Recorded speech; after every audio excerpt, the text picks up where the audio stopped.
guys, dito naman tayo sa ating pwesto. Luluto na naman ulit tayo ng shrimp halimasag with oyster sauce, garlic.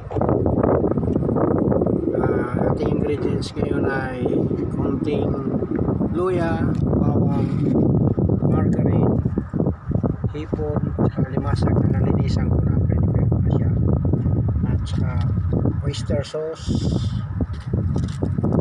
ating paminta.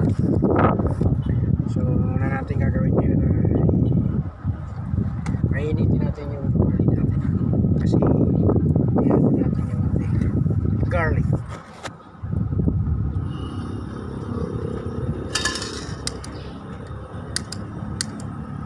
Brown siya, tapos tatanggalin din ulit natin yan.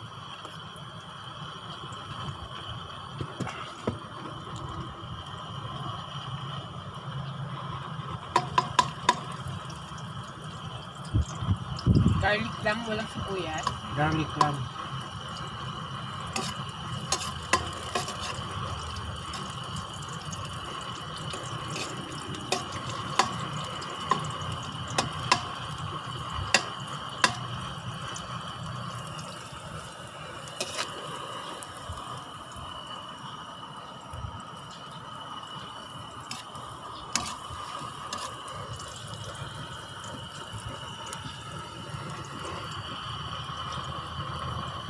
Yung version ko nung oyster sauce, shrimp at saka limasa.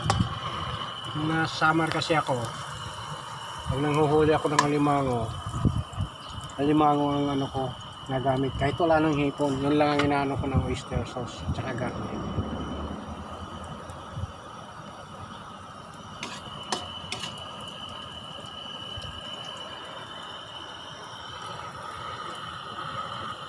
Punta ako kanina ng palengke eh. So yung ingredients natin, yung lulutuin natin is about 230. Masyadong mahal yung alimasag, dalawa lang is 100.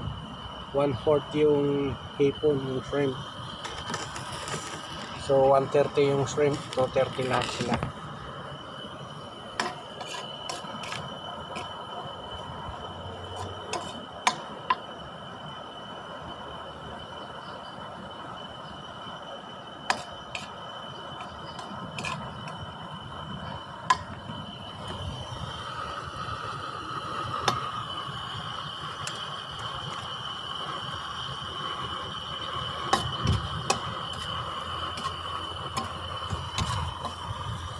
Ayan, malapit na.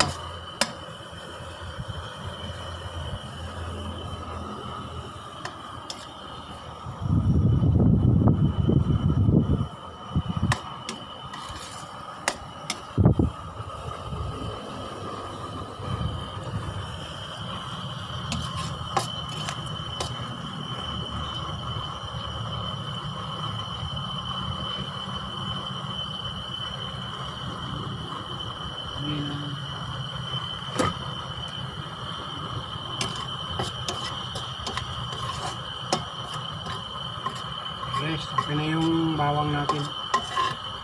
Medyo crunchy na siya. So tatanggalin ulit natin yan. Babalik natin dito.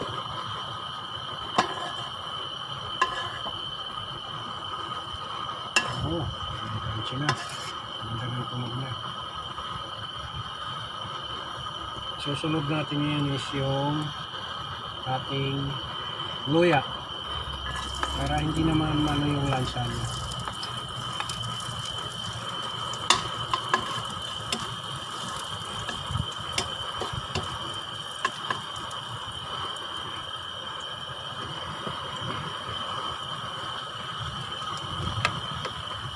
Lakas ang hangin guys. So ilalagay na natin tong ating ano ito.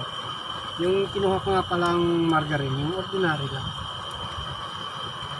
Tal isang gamit lang yun, kadalasan kasi nasasayang lang pagka marami.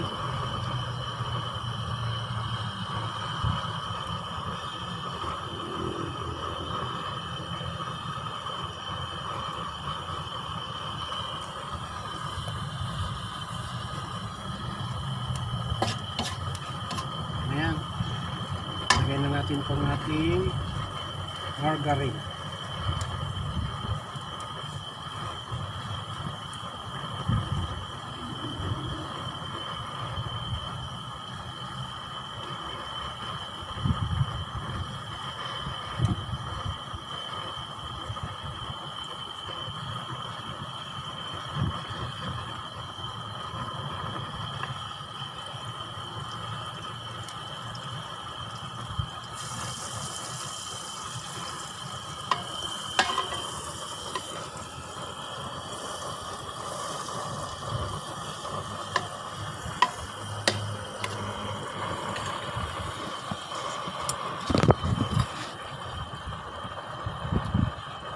Ang bango.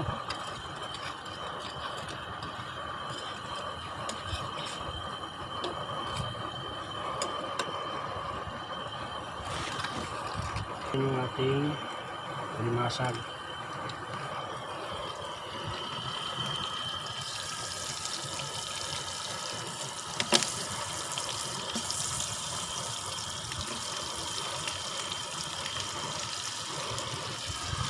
Magpa siya.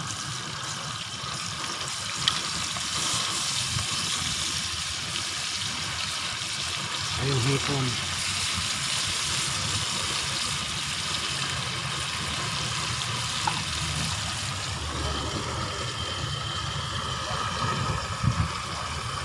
Halo-haloin lang natin.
Natin yung ating paninda kasi medyo may tubig din yung alimasan para sipsipin yun yung ating mga pampalasa.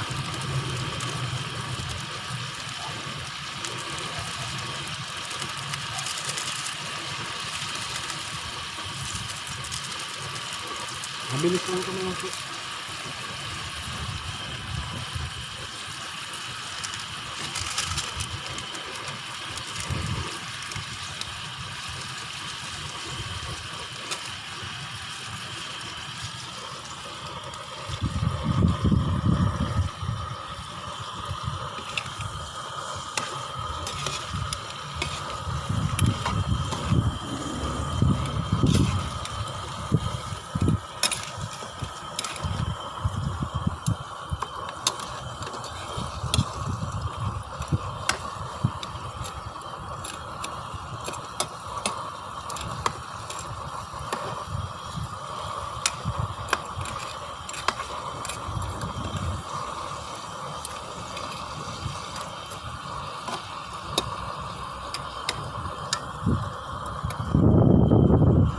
Restock pa natin kahit mga 3 minuto, 2 minuto. Pagbalik natin, kukumpleto na natin yung ating ingredients. So, ngayong 3 minutes natin. So, ready to, ano na to, lagay ng oyster sauce. Okay na.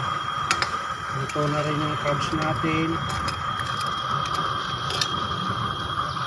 Kasi, siyempre, ano pa natin yung sa oyster sauce. Luto na yan para kulit at naman.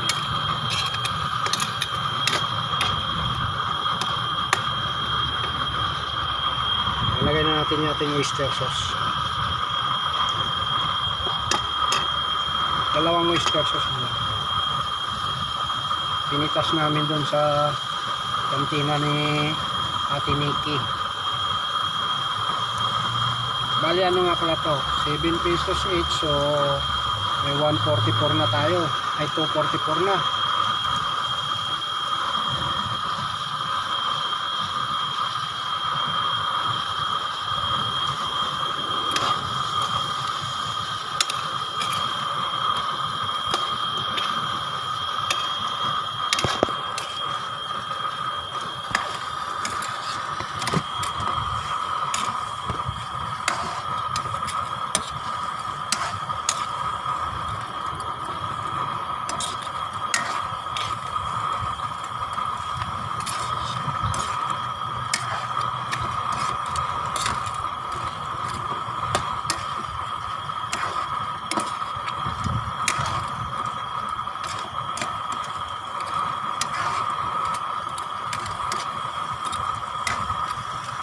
Lagay na natin yung ating crunchy garlic.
Last natin ilagay yung ating onion spring, dahon ng sibuyas.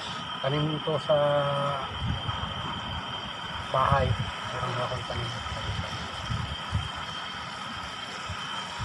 Lagyan natin yung